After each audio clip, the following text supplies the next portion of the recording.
শ্বশুর বাড়ি থেকে কোরবানির গরু গিফট নেওয়া যাবে কিনা? আপনাদের চট্টগ্রামের জনপ্রিয় গুনাহ, তাই না? সিলেট চট্টগ্রামে একটু বেশি হয়, সারা বাংলাদেশেই হয়, কিন্তু এদিকে একটু বেশি হয়। শ্বশুর বাড়ি থেকে কোরবানি গরু বা কোরবানির ছাগল গিফট নেওয়া যাবে কিনা? উত্তর হলো যে শ্বশুর বাড়ি থেকে গরু কিংবা ছাগল এগুলো গিফট নিতে পারেন যদি আপনি এত ফকির হন, এত ফকিন্নির পুত হন যে আপনার বাপ দাদা 14 গোষ্ঠী গরু ছাগল চোখে দেখে নেই।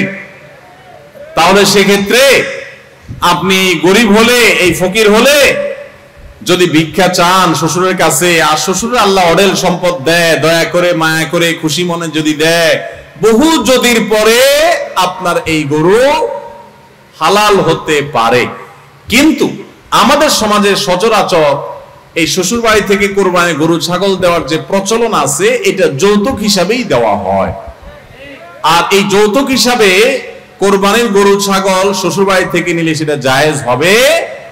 আপনি বলবেন হুজুর ফার্নিচার নেই তো, মোটরসাইকেল নেই তো, নগদ টাকা নেই তো, আল্লাহর রাস্তায় আল্লাহকে খুশি করার জন্য বিসমিল্লাহ আল্লাহু আকবার বলে জবাই করার জন্য কোরবানির গরু নিছি ভাই, এটা কেন হারাম হবে? তা আমার প্রশ্ন হলো যে আপনি কোরবানির নিয়তে, কোরবানির উদ্দেশ্যে যদি গরু চুরি করেন, সেটা কি হালাল হবে না হারাম হবে? নিয়ত কিন্তু ভালো, কোরবানি করবেন খালেস নিয়তে, এই জন্য করছেন কি গরু চুরি, হালাল হবে না হারাম হবে? কোরবানির নিয়তে গরু চুরি করা যেরকম হারাম, কোরবানির নিয়তে শ্বশুরবাড়ি থেকে যৌতুক নেওয়াটাও কি হারাম। হ্যাঁ, যেটা বললাম যে শ্বশুরের অঢেল আছে, তিনি খুশি হয়ে জামাইকে দিচ্ছেন, গরিব বলে না অনেক সময় ভালোবাসা দিয়ে, তো সেটা বহু যদির পর জায়েজ হতে পারে, কিন্তু কোন অবস্থাতে এটা উচিত না। থাকলেও শ্বশুরের দেওয়া উচিত না। কেন দেওয়া উচিত না? কারণ এটা রীতিমতো একটা প্রতিষ্ঠিত যৌতুকে পরিণত হয়েছে। আপনি যখন দিবেন, সমাজে একজন গরিব বাবা তিনি দিতে পারবেন না, তখন তিনি সুদের টাকা নিয়ে হলেও মেয়ের মুখ রক্ষা করার জন্য দিবেন।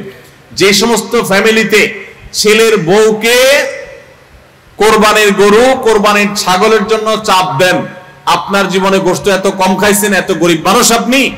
আমি এর আগে সিলেটে বলেছিলাম ইফতার প্রসঙ্গে, আজকে এখানে বলে যাচ্ছি, যাদের কোরবানির গোশতের এত টান পড়ছে, তল পড়ছে, তারা ছেলের বউ পুত্রবধূকে এটার জন্য পিড়াপিড়ি না করে, তার বাপকে বাধ্য না করে আস-সুন্নাহ ফাউন্ডেশনের কাছে দরখাস্ত লেখেন। আমি দায়িত্ব নিয়ে বলতেছি, আপনার মতো ফকিরকে দেওয়ার জন্য আমরা গোশত কালেকশন করি। প্রতি বছর আমরা শত শত গরু ছাগল সারা দেশে জবাই করি। আপনাদের এই চট্টগ্রামে, সাতকানিয়াতেও আমাদের গরু ছাগল জবাই হয়। আপনি যদি এলাকার মানুষ হন আর এত গরিব মানুষ হন, তো আল্লাহর হস্তে আমাদের সাথে যোগাযোগ করে বলেন যে হুজুর, আপনারা আল্লাহর হস্তে আস-সুন্নাহ ফাউন্ডেশন থেকে গোশত না দিলে আমি কিন্তু শ্বশুর বাড়ি থেকে আদায় করব। তাহলে আপনাকে আমরা ঠিকই গোশত দেব ইনশাআল্লাহ। তাহলে আল্লাহর হস্তে ভিক্ষা করবেন, সেটা অনেক বেশি আপনার তুলনামূলকভাবে উত্তম হবে শ্বশুর বাড়ি থেকে যৌতুক নিয়ে গরু ছাগল কোরবানি দেওয়ার চাইতে। আল্লাহ তাআলা আমাদেরকে বুঝার তৌফিক দান করুন। এই যৌতুকের বিরুদ্ধে আমাদের সংগ্রাম করতে হবে। অনেক ফ্যামিলিতে আছে যে বলে যে আসলে আমরা তো চাই নাই, আমার শ্বশুর বাড়ি থেকে বা আমার ব্যয় হিসাব খুশি হয়ে দিচ্ছেন, জোর করে দিচ্ছে, আমি নিতে চাই না। ভাই, এখন এমন একটা সময় আমরা আসছি, এখন ঘুষ আর যৌতুক এই দুই জিনিস সবাই খুশি হয়ে দেয়। বুঝেন নাই কথা? ঘুষ আর যৌতুক এই দুইটা মানুষ কি হয়ে দেয়? খুশি মনে দেয়।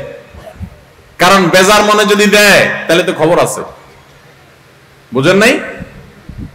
আমি কয়দিন আগে মক্কায় আমাকে এক ভাই, এই চট্টগ্রামেরই সম্ভবত এক ভাই আমাকে বললেন যে আমাদের ওই যে একটা বক্তব্য ছিল সিলেটের, যে কারোর যদি এত ইফতারের টান থাকে তো শ্বশুরবাড়িতে অর্থাৎ মেয়ের বাবার বাড়িতে ইফতার না চেয়ে আস-সুন্নাহ ফাউন্ডেশনের কাছে ইফতার চান।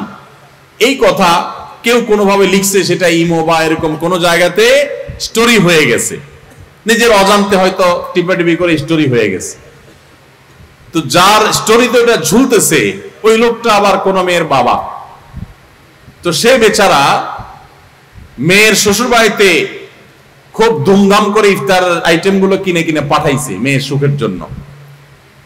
তো তার ব্যয়সাবরা ইফতারের আইটেম গুলো যখন গ্রহণ করতেছে, একই সময় তারা আবার দেখছে এই লোকের ইমোতে আমাদের ওই কথা লেখা যে ইফতারের তল পড়লে ফাউন্ডেশনের কাছে ভিক্ষা চান। তখন তারা ইফতারের সবগুলো আইটেম নাকি ফেরত পাঠাইছে, সত্য ঘটনা, সবগুলা ফেরত পাঠাইছে। বলে যে আপনারা একদিক দিয়ে ইফতার দিবেন, আবার আরেক দিয়ে আমাদেরকে অপমান দিবেন ওই লোকের কথা দিয়া, এটা তো হয় না। তো আলহামদুলিল্লাহ, ঠেলায় পড়ে হোক, ইচ্ছায় হোক, অনিচ্ছায় হোক, যৌতুক সেটা ইফতারের নামে হোক আর কোরবানির নামে হোক আর খাট ফালানোর নামে হোক, এটা আলহামদুলিল্লাহ বন্ধ হচ্ছে। এটি আমাদের জন্য সান্ত্বনার বিষয়, আনন্দের বিষয়। ভাইরা আমার, যারা মনে করেন যে খুশি হয়ে ব্যয় হিসাব দিছে, খুশি হয়ে ব্যয় হিসাব দিছে, কেন আপনার ব্যয় হিসাব আমার দিতে পারে না? আপনারা কেন দেয়? আর মানুষ খুঁজে পায় নাই রাস্তাঘাটে, আপনাকে কেন দিচ্ছে? বুঝতে হবে ডাল মে কুছ কালা হ্যায়।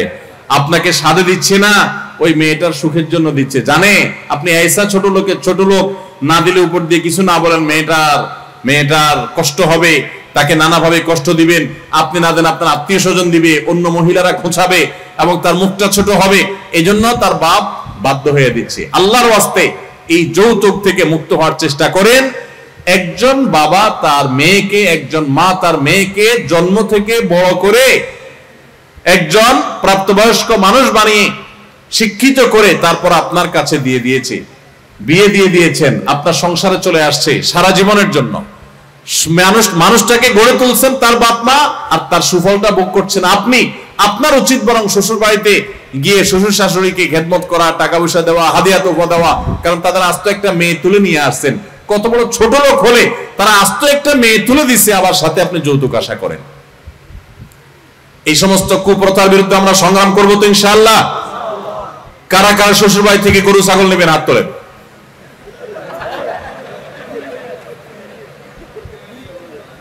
আপনারা নিবেন যারা হাত তুলছেন, কারা কারা নিবেন না তারা হাত তোলেন। আল্লাহ আমাদের সবাইকে অভিশাপ থেকে বেঁচে থাকার তৌফিক দান করবো না, আমিন।